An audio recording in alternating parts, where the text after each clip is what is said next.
My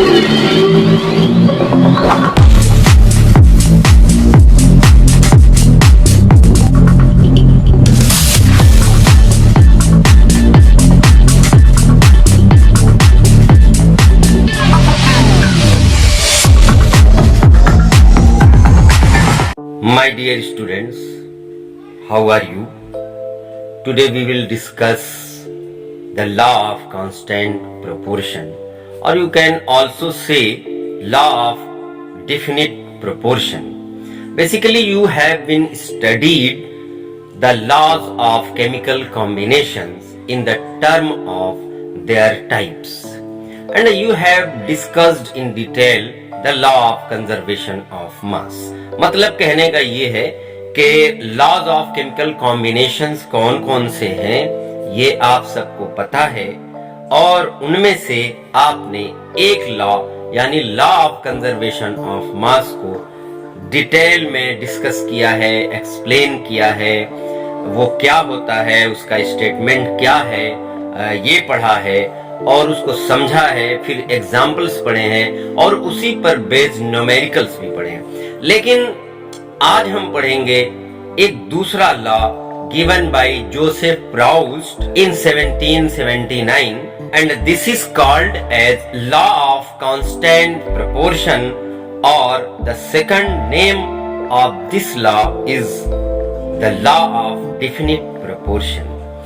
basically इसे Joseph Proust ने 1779 में दिया था, और इसमें ये बताया कि चाहे कोई भी कंपाउंड हो वो किसी भी सोर्स से निकाला जाए, किसी भी सोर्स से उसे हासिल किया जाए, कहीं से भी वो आए, उसकी जो मास की रेशियो होती है वो बराबर होती है। उसकी मास की रेशियो मतलब ये कहने का है कि वो कंपाउंड जिन जिन एटम्स से या जिन जिन एलिमेंट से मिलकर बना होता है उनकी मासेस की रेशियो इक्वल्स होती हैं, हर जगह बराबर होती हैं, चाहे वो किसी भी सोर्स से निकाला जाए। तो कहने का मतलब ये हुआ कि अगर वाटर को ही हम कंसीडर करते हैं, वाटर चाहे तालाब से लिया जाए, पॉन्ड से लिया जाए, या फिर झील से लिया जाए, लेक से लिया जाए, रिवर नदियों से लिया जाए, या फिर ओशन से लिया जाए, कहीं से भी लिया जाए, वाटर में जो एलिमेंट्स हैं वो हाइड्रोजन और ऑक्सीजन ही रहेंगे हर जगह, और उनकी जो मास की रेशियो होगी वो 1:8 रहेगी। तो देखिए बच्चों, सबसे पहले हम इस लॉ का जो स्टेटमेंट है, जो कहा गया, वो हम स्टेटमेंट लिखते हैं। This is the law of constant proportion.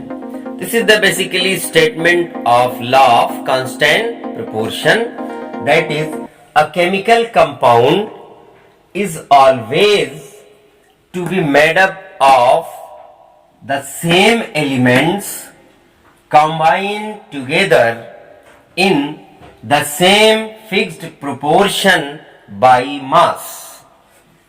A chemical compound is always to be made up of the same elements combined together in the same fixed proportion by mass. मतलब कहने का ये है कि कोई भी कंपाउंड जो नेचर में एग्जिस्ट करता है, चाहे वो किसी भी सोर्स से निकाला जाए, चाहे कहीं से भी लिया जाए, उसकी जो मास की रेशियो होती है, यानी अगर हम यूं कहें कि उनके अंदर जो एलिमेंट्स हैं उनकी मासेस की जो रेशियो है वो इक्वल होगी, हर जगह बराबर होगी, चाहे वो किसी भी सोर्स से निकाला जाए। बेसिकली अगर हम वाटर की बात करें तो वाटर, अगर जैसा कि मैंने अभी पहले भी बताया वीडियो के शुरू में कि वाटर चाहे तालाब से लिया जाए, चाहे झील से लिया जाए, दरिया से लिया जाए, नदी से लिया जाए, कहीं से भी लिया जाए, तो उसके अंदर जो मास की रेशियो है वो क्या होंगी, 1:8 होंगी। वो कैसे होंगी जरा हम देखते हैं उसे। Water, the formula of water is H2O। Water का फॉर्मूला क्या है बच्चों, H2O। तो इनमें एलिमेंट्स हैं हाइड्रोजन और ऑक्सीजन। अब इनकी रेशियो की हम बात करते हैं। हाइड्रोजन की मास होती है आपकी 1 और 2 है, यहाँ पे 2 हाइड्रोजन है तो 2 से क्या करेंगे, मल्टीप्लाई कर देंगे। इस 2 ऑक्सीजन की मास होती है आपकी 16 और इसमें 1 है तो 1 से मल्टीप्लाई कर देंगे और इक्वल टू हो जाएगा 2:16। अब इसको हम लीस्ट फ्रैक्शन में अगर हम चेंज कर दें तो क्या होगा, इक्वल हो जाएगा 2 1 1 and 2 8 16 equal to 1:8. That is the ratio of masses of elements hydrogen and oxygen is to be 1:8. तो ये 1:8 की जो रेशियो है ये हर वाटर में आएगी, चाहे वो वाटर कहीं से भी लिया गया हो। तो बच्चों इस तरह से आपने वाटर की स्टडी की कि वाटर में कौन कौन से एलिमेंट्स हैं और उनकी मास की रेशियो क्या है। इसी तरह से आप जब लॉ ऑफ कांस्टेंट प्रोपोर्शन के रिगार्डिंग जब आप कार्बन डाइऑक्साइड की स्टडी करेंगे तब भी आपको लॉ ऑफ कांस्टेंट प्रोपोर्शन या लॉ ऑफ डेफिनिट प्रोपोर्शन के प्रमाण मिलेंगे, उसके एविडेंस मिलेंगे। देखिए जैसे कि हम कार्बन डाइऑक्साइड की बात करते हैं तो carbon dioxide can be prepared by calcium carbonate by heating CaO plus CO2 और एरो अगर हमने ऊपर की तरफ लगा दिया है तो इसका मतलब यह है कि वो गैस है, कार्बन डाइऑक्साइड बन रही है। फिर अगर हम बात करें कार्बन प्लस ऑक्सीजन को आपस में ऐड कर दें, एक दूसरे में जोड़ दें तो ये हो जाता है कॉम्बिनेशन रिएक्शन और इसमें भी आप देख रहे हैं कि कार्बन डाइऑक्साइड आपको मिल रही है। इसी तरह से और भी बहुत सारे रिएक्शंस हो सकते हैं, जैसे आपका calcium carbonate plus HCl is equal to आपका हो जाएगा CO2, इसमें भी बनेगा प्लस CaCl2 बनेगा और प्लस और क्या बनेगा, वाटर भी बनेगा। तो ये भी एक रिएक्शन है। इसमें बैलेंस करने के लिए आप यहाँ पे 2 लगा सकते हैं और ऑक्सीजन 3 और यहाँ पर कितनी है 2 और 1 3 और हाइड्रोजन 2, इधर भी 2, मतलब ये एक बैलेंस्ड केमिकल इक्वेशन है। मैं ये काम कर रहा था कि ये देख रहा था कि ये केमिकल इक्वेशन बैलेंस्ड है या नहीं है। एनीवे तो आप देख रहे हैं कि सब में कार्बन डाइऑक्साइड है और वो डिफरेंट सोर्सेस से आ रही है या डिफरेंट मेथड से आ रही है। आप देख रहे हैं कि डिफरेंट मेथड्स से आ रही है, different methods of preparation, different compound से मिल रही है, लेकिन इनमें इन सारी की सारी कार्बन डाइऑक्साइड्स में जो रेशियो पाई गई वो यही पाई गई। देखिए कार्बन और इसमें क्या है ऑक्सीजन, तो कार्बन और ऑक्सीजन, कार्बन का एटॉमिक मास कितना है 12 है और ऑक्सीजन का 16 है, तो 16 इंटू 2 इक्वल टू आपका हो जाएगा ये 12:32 और इक्वल हो सकता है 4 3 12 एंड 4 8 32, ये कैंसिल आउट हो गया। तो इक्वल टू जो आपकी अल्टीमेट रेशियो मिली वो क्या मिली 3:8 की मिल गई आपको। 3:8 की रेशियो है इसमें, इन सब में 3:8 की रेशियो है। तो देख रहे हैं आप कि यहाँ पर भी law of constant proportion given by Joseph Proust obey हो रहा है, फॉलो हो रहा है इस एग्जाम्पल में भी। तो ये है आपका लॉ ऑफ कांस्टेंट प्रोपोर्शन और फिक्स्ड प्रोपोर्शन और you can also say definite proportion. इसमें यही बताया गया बच्चों, एक बार फिर से मैं समराइज कर देता हूं, इसमें यही बताया गया कि कोई भी कंपाउंड चाहे वो किसी भी सोर्स से लिया गया हो, उसमें क्या होता है कि एलिमेंट सेम रहते हैं और उन एलिमेंट्स की मास की रेशियो भी सेम रहती है। समझ गए? तो ये था। अब जाहिर है कि बहुत सारे लॉ हैं जो दिए गए, लेकिन उनमें कोई न कोई कमी आ जाती है, कोई न कोई लिमिटेशन होता है। तो उसका भी थोड़ा सा लिमिटेशन है, किसका, लॉ ऑफ कांस्टेंट प्रोपोर्शन का।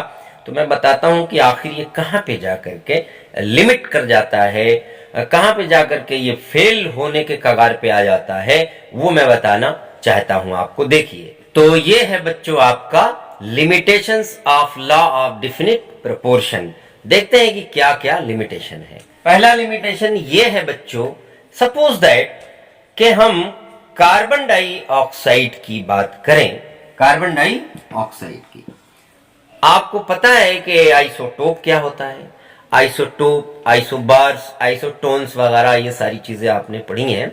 आइसोटोप जो है ये स्टडी में एक मुसीबत खड़ी करता है, एक बला है एक तरह की। ये शुरू से ही साइंटिस्ट के पीछे पड़ा रहा, जैसे कि मेंडलीफ के पीछे पड़ा। तो मेंडलीफ ने पीरियोडिक टेबल बनाई अपनी और उसमें एडजस्ट कर दिया एटॉमिक मासेस के हिसाब से सारे एलिमेंट्स को। लेकिन बाद में वो आइसोटोप, जो हाइड्रोजन के आइसोटोप्स थे, उनको लेकर के मेंडलीफ भी फेल हो गए और फिर वो एटॉमिक मास की जो थ्योरी थी, जो लॉ था, पीरियोडिक लॉ था, वो फेल हो गया। तो ये आइसोटोप जो है ये शुरू से ही साइंटिस्ट के पीछे पड़ा रहा है। देखिए, जब आइसोटोप की बात आती है तो बहुत सारे लॉ, बहुत सारे कानून फेल हो जाते हैं। जैसे कि यहां पर भी ये बात हो रही है। देखिए कैसे हो रही है। कार्बन का एक आइसोटोप है कार्बन 12 और दूसरा है कार्बन 14। अब आप देख रहे हैं कार्बन डाइऑक्साइड, अगर मान लीजिए सपोज दैट कि कार्बन डाइऑक्साइड इस वाले आइसोटोप से बन रही है, फिर कार्बन डाइऑक्साइड इस वाले आइसोटोप से बन रही है, तो कार्बन इस टू O2, तो कार्बन का 12 पहला वाला अगर हम लेते हैं कार्बन 12 और इसका कितना हो जाएगा 32, इसका तो हो जाएगा 3:8। इसकी रेशियो कितनी आ रही है 3:8 आ रही है। लेकिन अगर हम 14 वाला ले लें, कार्बन 14 से मान लो कि कार्बन डाइऑक्साइड बनती है और दोनों से बनती है, कार्बन 12 से भी बन सकती है और कार्बन 14 से भी बन सकती है। तो अब इसकी रेशियो आप देखिए कि इसकी रेशियो क्या होगी। ऑब्वियस है कि उसकी रेशियो आपकी 14:32 ही होगी। क्यों होगी देखिए, ये कार्बन 14 और ऑक्सीजन इसकी 32, तो ये हो जाएगा 14:32। ये कैंसल आउट नहीं होगा, 14 और 32 आपस में लिस्ट फ्रैक्शन में नहीं जा पाएंगे, तो इनका लिस्ट फ्रैक्शन यही है 14:32। तो आप देखिए कि इसकी रेशियो यहाँ ये आ रही है और इसकी रेशियो 3:8 आ रही है या 12:32 आ रही है। तो दोनों रेशियो में फर्क आ गया, डिफरेंस आ गया। जबकि कंपाउंड एक ही है कार्बन डाइऑक्साइड, तो जाहिर है कि लॉ ऑफ कांस्टेंट प्रोपोर्शन यहाँ पे आके लिमिट कर रहा है। इसी तरह से एक लिमिटेशन मैं आपको और बताता हूं। जैसे सपोज दैट C2H6O, ये एक कंपाउंड है, ये इसका मॉलिक्यूलर फॉर्मूला दिया हुआ है C2H6O। अब इससे दो तरह के कंपाउंड्स जनरेट हो सकते हैं। जो मोस्ट पॉपुलर कंपाउंड्स हैं ऑर्गेनिक कंपाउंड्स, पहला है आपका C2H5OH, इथाइल अल्कोहल, इथेनॉल भी इसको कहते हैं। यूपीएससी सिस्टम में इसका नाम क्या होगा, इथेनॉल। और दूसरा आपका कंपाउंड ईथर है, CH3OCH3। आप देखिए कि C2H6O का जो मॉलिक्यूलर फॉर्मूला वो दोनों में एडजस्ट हो रहा है या नहीं हो रहा है। यहाँ पे 2 कार्बन 6 हाइड्रोजन, एक ऑक्सीजन। इसी तरह से इसमें ये ईथर है और ये क्या है, अल्कोहल है।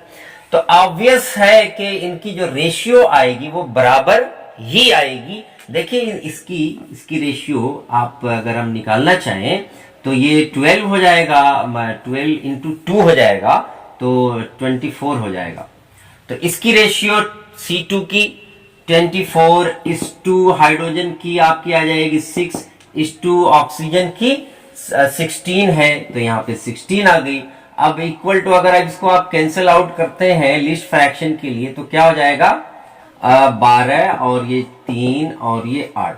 तो इसकी रेशियो आप देख रहे हैं कि 12:3:8 आ रही है। यानी ये जो मॉलिक्यूलर फॉर्मूला दिया हुआ है आपका, इसकी रेशियो कितनी आ रही है बच्चों, 12:3:8 आ रही है। ये कहना ये चाह रहा है कि रेशियो तो बराबर है, मतलब एक जैसी है, लेकिन कंपाउंड 2 बन रहे हैं। आप देखिए यहाँ पे कंपाउंड कितने बन रहे हैं, 2 बन रहे हैं।